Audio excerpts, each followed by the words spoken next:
जागर माय मराठीचा ज्ञानपीठ प्रसिद्ध लेखक वि.वा. शिरवाडकर यांचा जन्मदिन मराठी भाषा दिन म्हणून साजरा केला जातो। या दिनानिमित्त लेखिका सुचिता परांजपे यांनी पुण्यात आपलं मनोगत व्यक्त केलं। 27 फेब्रुवारी हा दिन म्हणजे मराठी भाषा दिन, अर्थात कवी कुसुमाग्रज उर्फ ज्ञानपीठ पुरस्कार प्राप्त प्रसिद्ध लेखक वि.वा. शिरवाडकर यांचा जन्मदिन मराठी भाषा दिन म्हणून साजरा केला जातो। आपण नेहमी म्हणतो, साथ घाला कधी पण, उभे राहू आम्ही पण, तुमचे मन हेच आमचे सिंहासन, आम्ही फक्त बोलत नाही तर करून पण दाखवतो, तुमच्यासाठी काय पण, असं म्हणणारा महाराष्ट्र आज या मायबोलीला विसरतोय। आपल्या मराठीचा डंका 7 समुद्रापलीकडे गाजत असताना आपण मात्र परकीय भाषेच्या छत्राखाली उभे राहतो, असं प्रतिपादन लेखिका सुचिता परांजपे यांनी पुण्यात व्यक्त केलं। यावेळी लेखिका सुचिता परांजपे आणि निवेदक नीना भेडसगावकर यांनी NTVशी बोलताना आपली प्रतिक्रिया व्यक्त केली आहे। आज कुसुमाग्रजांच्या जन्मदिनानिमित्त आपण मराठी भाषा दिन साजरा करतो, पण बहुतांश लोकांना हे माहितीच नसतं। काही लोक मग पेपरमध्ये वाचतात, पण मराठी भाषा दिन आज आहे ह्याच्या पलीकडे माहिती नसतं। आणि Valentine's day, mother's day, father's day हे पाश्चिमात्य संस्कृतीमधनं उसने घेतलेले दिन मात्र सगळ्यांना माहीत असतात। एनिवे, मराठी ही आपली मातृभाषा आहे आणि त्याच्यावर प्रेम करा असं सांगणं म्हणजे आईवर प्रेम करा असं शिकवण्यासारखं आहे। त्याची खरं म्हणजे काही आवश्यकता नाहीये। आपल्याकडे तर लोक मराठी शिकतात हा भाग वेगळा, पण मी गेले 30 वर्ष माझ्या व्यवसायानिमित्त परदेशी विद्यार्थ्यांना मराठी शिकवलं आणि त्यावेळेला असं लक्षात आलं की त्यांना खूप रस असतो म्हणून ते मराठी भाषा शिकतात आणि जेव्हा मराठी शिकतात तेव्हा ते एकही इंग्रजी शब्द बोलत नाही। म्हणजे फ्रीज आहे असं म्हणण्याऐवजी शीतपेटी आहे असं वगैरे बोलत असतात।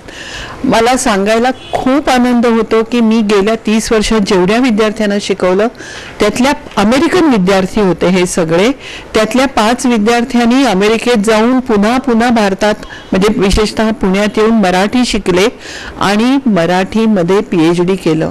एकाने नामदेवांवर केलं। तो जर का आपण प्रबंध वाचला तर लक्षात येईल की मराठीचा किती खोलवर जाऊन या लोकांनी अभ्यास केलेला आहे आणि मराठी स्वच्छ आणि शुद्ध बोलण्याबाबत अतिशय दक्ष असतात।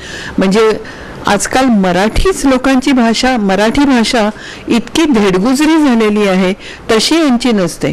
म्हणजे मी लुक आफ्टर करते वगैरे लोक बोलताना आढळतात। मला नेहमी वाटतं की ज्याला मराठीत शब्द आहेत, तुम्ही मोबाईल म्हणलात तरी एक वेळ आपण समजू शकतो, पण ज्याला मराठी शब्द आहेत ते का आपण इंग्रजीमधनं घ्यायचे? उदाहरणार्थ साधे भाजीवाले सुद्धा असं बोलतात की बीन्स पाहिजेत का? आपल्याकडे गवार, पापडी, श्रावण घेवडा असे त्याला इतके पर्यायी म्हणजे वेगळ्या वेगळ्या शेंगांना शब्द आहेत, पण आपल्याला आपलीच भाषा विसरायला झालेलं आहे। आणि मला तर सगळ्यांना सांगावंसं वाटतं की ठीक आहे, व्यवसाय परत्वे किंवा इतर काही कारणांचं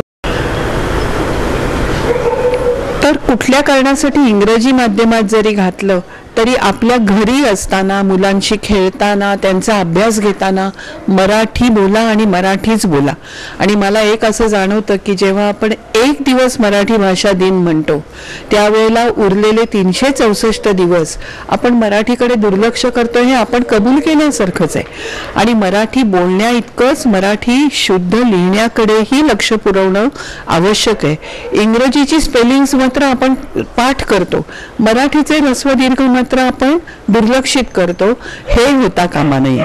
आणि म्हणून मराठी वाढवणं हे आपल्या हातात आहे, मराठी भाषकांच्या हातात आहे, हे विसरून चालणार नाही। तुम्हाला सर्वांना मराठी दिनाच्या शुभेच्छा, पण ह्या शुभेच्छा नुसत्या बाजूला ठेवून देऊ नका, त्या शिदोरीवर पुढे जाऊन मराठीचा प्रचार आणि प्रसार करा।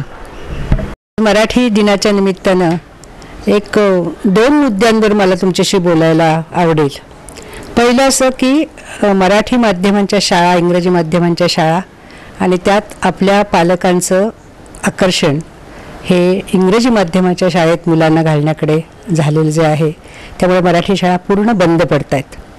प्रश्न असा आहे की इंग्रजी चांगलं आलं पाहिजे, इंग्रजी ही ज्ञानाची खिडकी आहे, जगातल्या ज्ञानाची खिडकी आहे, हे सगळं मान्य असलं इंग्रजी शाळेत घालण्याबद्दलही आमचा विरोध नाही, परंतु होतंय का आजच्या विद्यार्थ्यांचं नाधड मराठी आणि नाधड इंग्रजी अशी त्यांची अवस्था होती आहे। इंग्रजी शाळेत गेल्यामुळं इंग्रजी भाषेवर काही त्यांचं प्रभुत्व येतं असं नाही आहे. आणि मराठी मात्र अगदीच प्रायमरी लेवलवर मुलांना शिकवलं जाते, त्यामुळे त्या भाषेचा सरावच राहत नाही आणि मग काहीतरी धेडगुजरी असं वळण भाषेला लागतंय. तर हे आपल्याला खटकतंय. आता तुम्ही म्हणाल याच्यासाठी काय, तर इंग्रजी शाळेच्या माध्यमातून जरी मुलं शिकली तरी मराठी हा विषय स्वतंत्रपणे चांगल्या प्रकारे एक भाषा म्हणून त्यांचा करून घेतला पाहिजे, हे एक. आणि मराठी माध्यमाच्या शाळांचं एकूणच जे थोडा दर्जा कमी झालेला आहे शिक्षणाचा, तो दर्जा जर उंचवला तर पालक जे मराठी शाळेकडे आज अगदी पाठ फिरवले, कोणत्याही आर्थिक स्तरातले पालक आज मराठी शाळेकडे ढुंकून बघायला तयार नाहीत, तर त्या शाळांचा दर्जा, शिक्षणाचा दर्जा जर थोडासा चांगला केला आपण, तर नक्कीच मराठी शाळेमध्ये मुलं आपले पालक मुलांना घालतील असं एक मला वाटतं. दुसरं असं की मुंबईतलं मराठी हे सगळं काही मी न बोलता साधं उदाहरण सांगते. माझ्या शेजारी एक पंजाबी बिराडायला राहायला. त्या पंजाबी बाई तारेतनं माझ्याशी संभाषण करत होत्या. तर झालं असं की त्या पंजाबी, अर्धवट हिंदी अशा काहीतरी भाषेमध्ये माझ्याशी बोलताना रोज मराठी संवाद करत असे.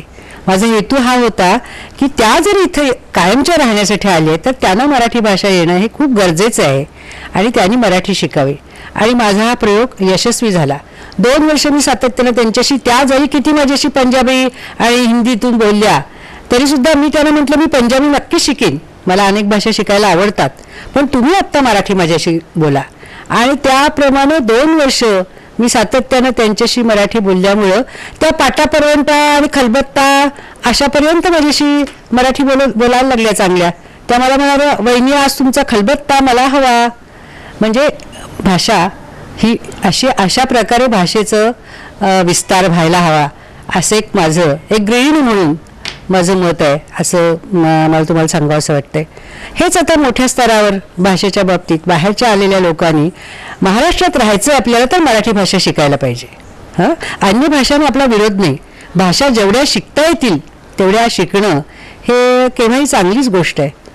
आणि माणसांमधला संवाद वाढवणं, मराठीतलं साहित्य उर्दूमध्ये, हिंदीमध्ये करणं किंवा उर्दू भाषाचं मराठीत रूपांतर करणं, भाषांतर ही तर खूपच चांगली गोष्ट आहे. प्रत्येकाने जेवढ्या जमतील तेवढ्या दुसऱ्या भाषा शिकून घ्याव्यात, पण आपापली भाषा आपापल्या प्रांतानं कायम ठेवावी असं एक माझं मत आहे. बघा, मराठी दिन आहे. या मराठी दिनाच्या निमित्तानं तुम्हाला सगळ्या तरुण पिढीला आमच्या पिढीच्या शुभेच्छा. तुमच्या बोलण्यामध्ये सातत्याने मराठी भाषा असू दे, मराठी भाषेला मागं जाऊ देऊ नका. जेवढ्यानं शिकवता येईल तेवढ्यानं मराठी भाषा शिकवा. आपल्या मुलांना तर शिकवा, पण बाहेरच्या मुलांनाही मराठी भाषा शिकवा. भाषा ही बंद पडणं हे कुठल्याच समाजाचं, निरोगी समाजाचं लक्षण नाही आहे. जेवढ्या भाषा अस्तित्वात आहेत त्या आपल्या संस्कृतीच्या दृष्टीनं टिकल्या पाहिजेत, वाढल्या पाहिजेत आणि संपूर्ण देशाला भाषेची एक समृद्धी मिळाली पाहिजे असं मला वाटतं. प्रतिनिधी बसवराज बबलेश्वर, NTV न्यूज पुणे.